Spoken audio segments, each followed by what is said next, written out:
สบายดี อันนี้มันออกมาอยู่ถนนสามเส้นไทย ทางนี้มันทางกำลังสิขึ้นไปพูนไฟแดง4 ห้อมหมดได้เนี่ยเด้อช่วงนี้เป็นช่วงกำลังเลิกการรถดีติดเป็นแถวพุ่นอันนี้ถนนสามเส้นไทย ทางขึ้นหรือว่าทางขึ้นฝากเบื้องนั้นก็อาจจะเป็นงานนึงกับบูฮู้นะมันจะเป็นงานฝากไปห้อมเบื้องนี้นี่ก็จะเป็นทางเข้าไปเดินสตาร์ทเก่าเดินสตาร์ทเก่า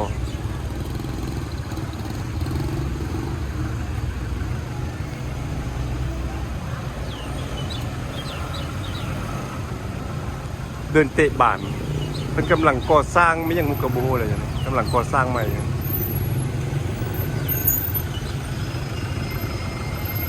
อันนี้ก็เป็นพ่อวัฒนธรรมแห่งชาติ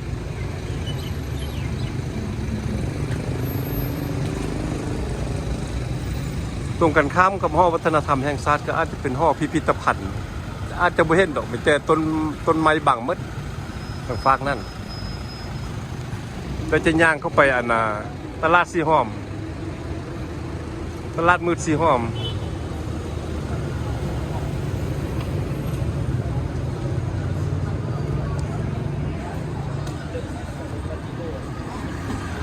ถ้าออกไปทางนี้ไปสุดพุ่นก็เป็นออกไปแคมป์คลองพุ่นแหละ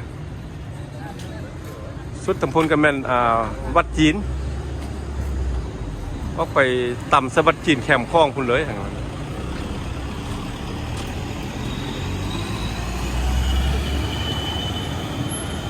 ถ้าเลี้ยวขวามาทางนี้ก็ขึ้นไปตลาดมืดสีห้อมแล้วนี่จะพาไปเบิ่งตลาดมืดก่อนช่วงนี้ยังพันมืดที่ช่วงนี้เพราะตะเวนยังพันตกดิน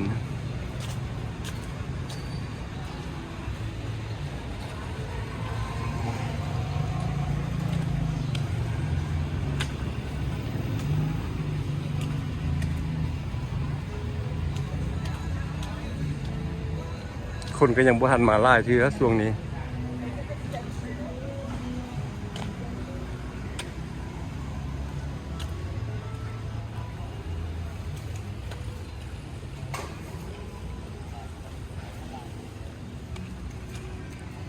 แต่มาฮอดทางเส้นนี้แล้วเพิ่นอาจจะตันบ่ให้รถเที่ยวแล้ว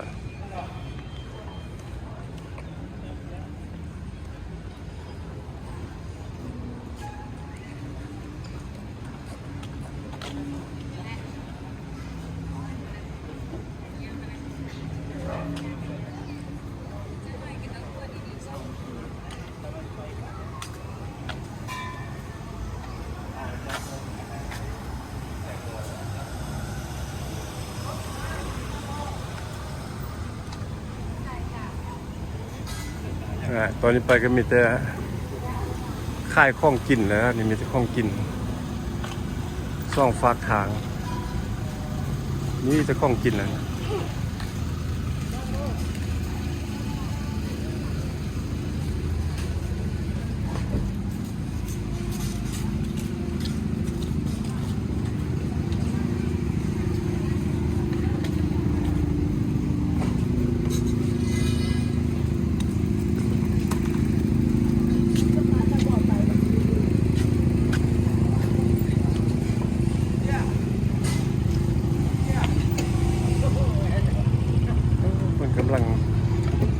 กำลังเปิดห้านประมาณตกห้านมาเปิดห้าน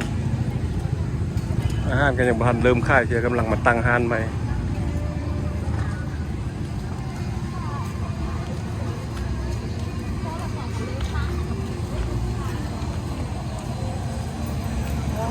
นี่กำลังมาเตเวนพวกนี้ประมาณ5:30ตอนแรกจะเป็นพันตกดินเดือคนก็ยังพันลายนี่ก็คนกำลังมาเปิดห้าน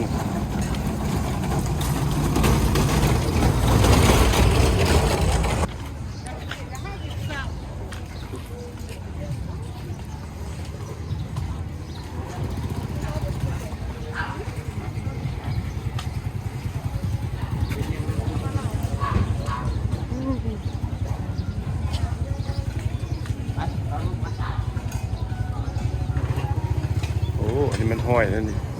บริการห้อย เป็นห้อยแข็งห้อยโป้ห้อยปัง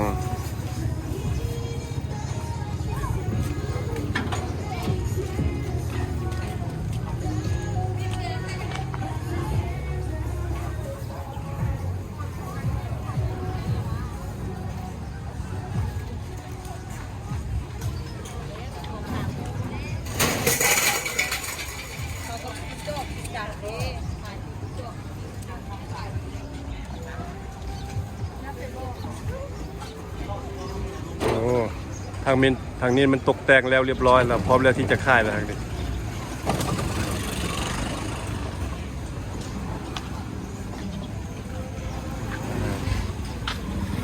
อันนี้มันบริการตีนไก่เนี่ยทุกประเภทตีนไก่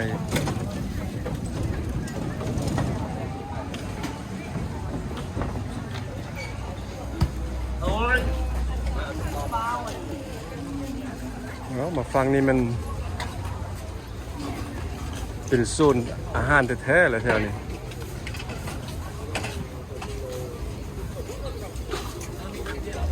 เบิ่งสิย่างมาทางนี้ก่อนโอ้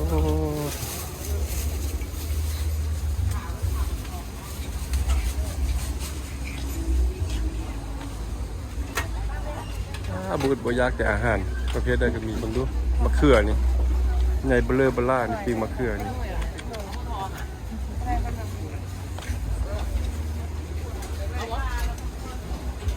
อ๋ออันนี้มันกุ้งเต้นอันนี้เพื่อจะกินกุ้งเต้นสดๆนี่เอานี่แล้วก็มันใส่กับนี่ให้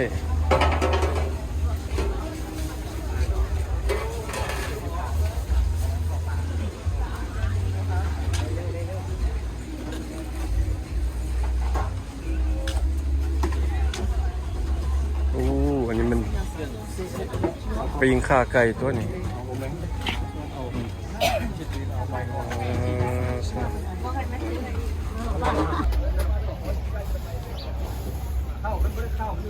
นี่ยแต่อาหารนี่ผมไม่เทียบเบิ้งไว้บวกเขาเขาไปเบิ้งว่าไก่บองมันจะติดไก่อันนี้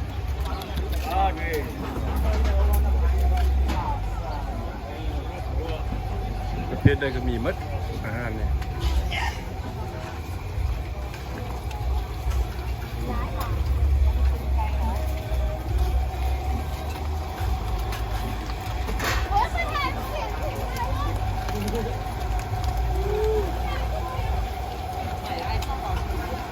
อันนี้มันจืดไหมยังไข่ปลาหมึกไข่ป่าวะไข่ปลาหมึกไข่ปลาหมึกที่ก็เจ้าไข่เป็นตัว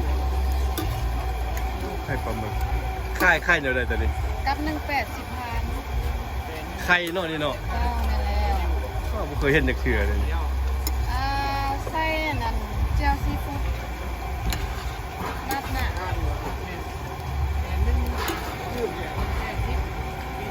เดี๋ยวกลับมาแล้วสิมาซื้อกลับมาซื้อมีน้ำซอสน้ำจิ้มยังไงบอกนั่นแหละเป็นเจียวซีฟู้ดเลยเจียวซีฟู้ดเลยเนาะโอ้แซ่บไหนกลับมาแล้วสิมาซื้อตัวอันนี้มันเมียงนี่หอยนางรมโอ้หอยนางรมแต่ว่าสุกแล้วหน่อยเนาะสุกแล้ว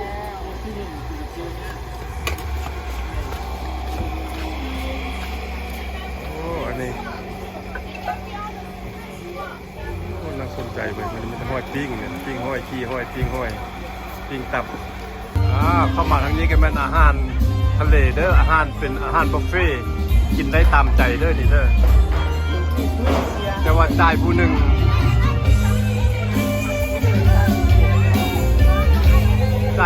ประมาณ399,000 กีบ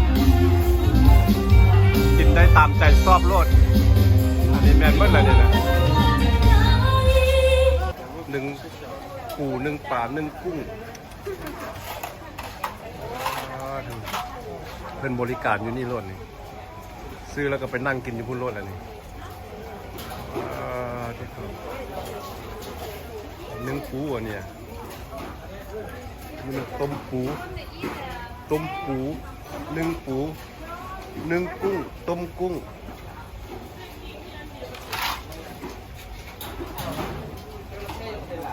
ปิ้งก็มีอีกบัดนี้มีฮอดปิ้งผูบัดนี้ นี่ได้แล้วเอาไปให้เราเลย ปิ้งผูปิ้งกุ้งบัดนี้ ตอนแรกคือปะ เทียบกับกุ้งเผาหั่นแหละปิ้งกุ้งเนี่ยปูสดๆเลยนี่นะ จับปูเนี่ยวันนี้เด็กไปยุ่งมากขึ้นคือเรา คนมึงกุ้งดูกล่อง แต่ว่ากระปูตัวนี้เนี่ยปูตัวนี้นี่ใช่ป่ะ ตัวนี้มันกล่องกุ้งนั่นนี่นะกล่องปูเข้ากุ้งโอ้สดๆเลยนี่ปิ้งกินรสอันนี้บ้านปิ้งอันนี้คือบ้านปิ้งปลาหมึกหอยแข็งซื้อแล้วก็ไปนั่งกินที่พุ่นรถแล้วนี่สบายแล้วแต่พิเศษที่สุดยังมีอีกตัวหนึ่งพุ่นอ่ะจิปลาดเป็นจอระแค่พุ่นนะปิ้งขี้แค่ก็มีเลยนี่พุ่นนะขี้แค่เป็นแล้วมาปิ้งเลยนี่มันหัวพุ่นนะขายเป็นละลายตัว2 4 6 8ขายเป็นละ8ตัวยังเหลือตัวเดียวที่พุ่น9ตัวกำลังปิ้งอยู่นี่ใครบ่ได้ลองก็มาลองเด้อปิ้งจระเข้ปิ้งขี้แค่มีมดอยู่ประเทศลาวนี่มีมดอาหารการกินประเภทใดนี่มันเป็นของปลอมด้วยเลยของแท้ด้วยเด้อคนนี่อันนี้ยังบ่ทันสุกเธอยังแดงๆอยู่เลยนี่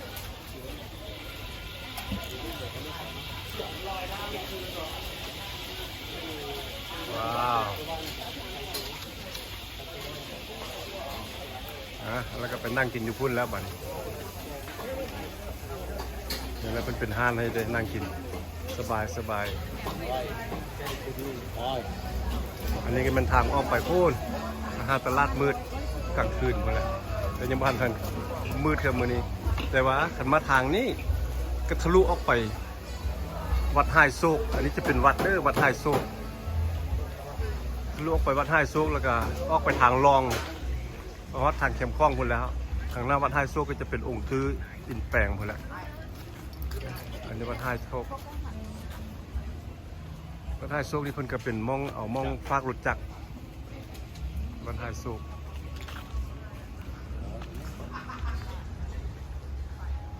อันนี้มันทางล่างเลยทางในวัดไฮโซกอันนี้มันกุฏิเพิ่นก็มีบริการห้องน้ำอยู่นั่นเข้าไปพุ่น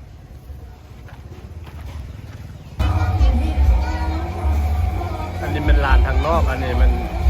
โซนอาหารอยู่ทางนอกไปนั่นแหละ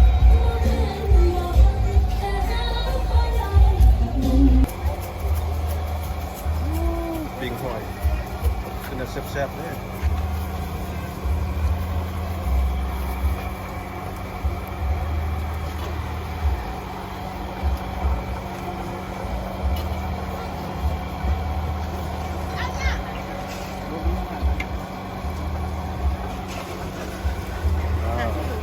ไม้ฮ้อนๆเลยนะแซ่บๆ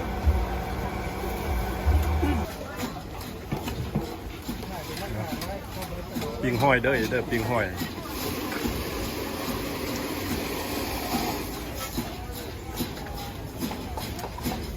ไม้1,010,000อันนี้นะแซ่บอยู่ไม้1,010,000ปิ้งหอยพวกมันจีหอยแต่ปิ้งหอย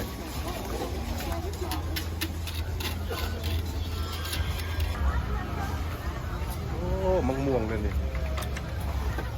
ดีเป็นตาแซ่บเป็นน้ำแจ่วสุดเผ็ดดิจำสุดยอดเลยเนี่ยมะเกียงใหญ่หรือว่าไถ่มึงหลวงก็ห้องว่ามักคุกอันนี้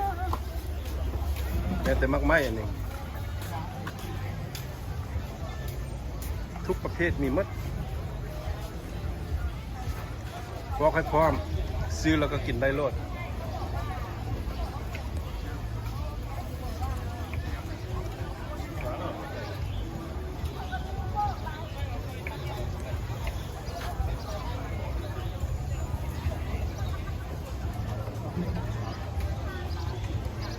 แม่นแต่อาหารนี่ส่งปากถังแม่นมัด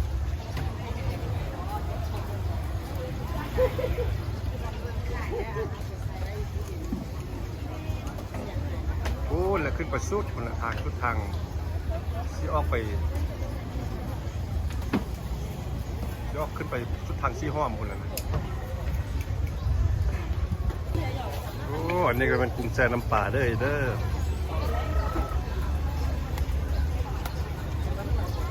เป็นเฮ็ดกล่องใช้พร้อมโลดนี่นะเพื่อหมักอันใดอะกล่องหนึ่งเท่าไหร่ก่อน 89,000 กล่องหนึ่ง89,000ได้จักโตนี่ ค่ะ 5ตัวเนาะ8ตัว ค่ะ 5ตัวตก89,000กุ้งแช่น้ำปลามีน้ำแจ่วมีอันนั้นให้พร้อมเอาไปแล้วก็วัดใส่แล้วก็กินโลด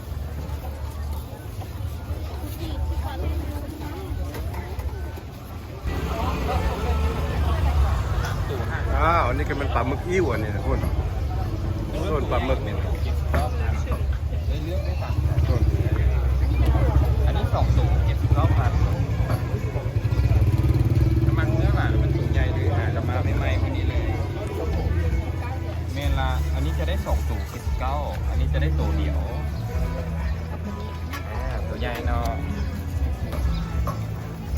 ตัวเท่าไหร่ครับตัวหนึ่ง79,000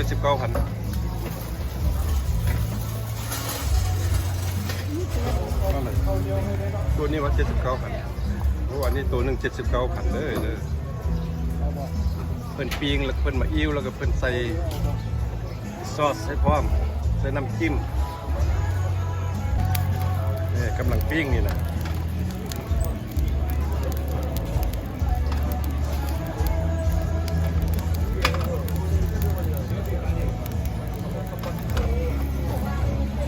ปิ้งสุกแล้วบัดนี้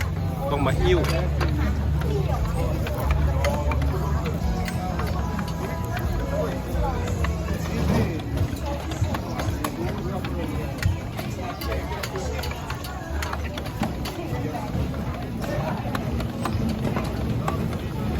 ปลาหมึกอิ่วไปอิ่วมาอิ่วไปอิ่วมา จะกินก็มันกี้ก็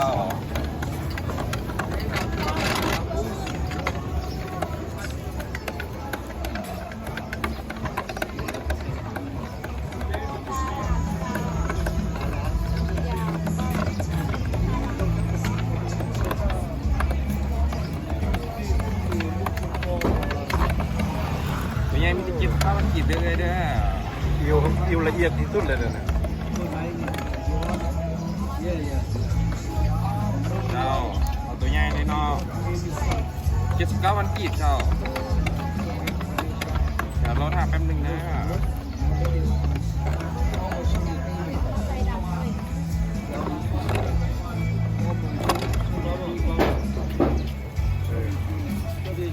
ทำต่ออิ่วแล้วตัวนี้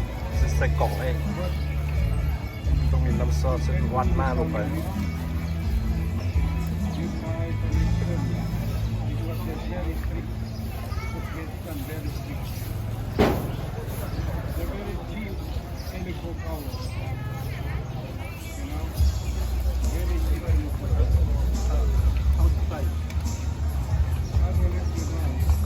คนเด่นละเอียดดีเลย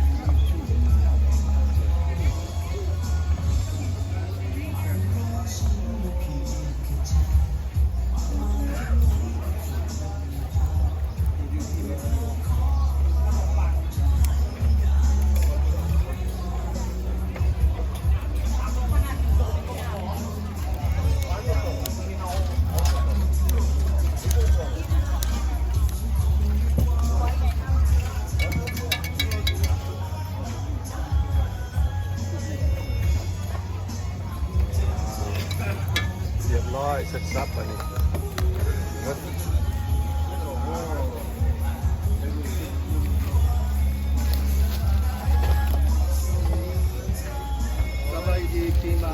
เป็นที่จบสิ้นเนี่ยเนาะกองเท่าไหร่ปะนี่ 79,000กีบ 79,000กีบแล้วผลเริ่มไล่ขึ้นแล้วปะนี่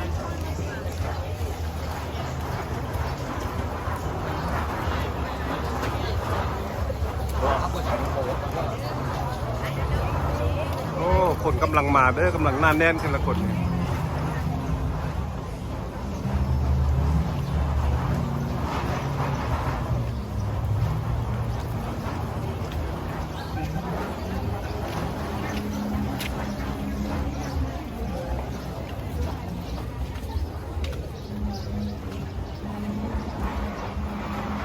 คนกำลังหิวข้าวเป็นช่วงที่คนกำลังหิวข้าวออกมาเลาะลิ้นออกมาเลาะกินแล้วช่วงนี้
ฝั่งนี้มีขายเสื้อผ้าอีก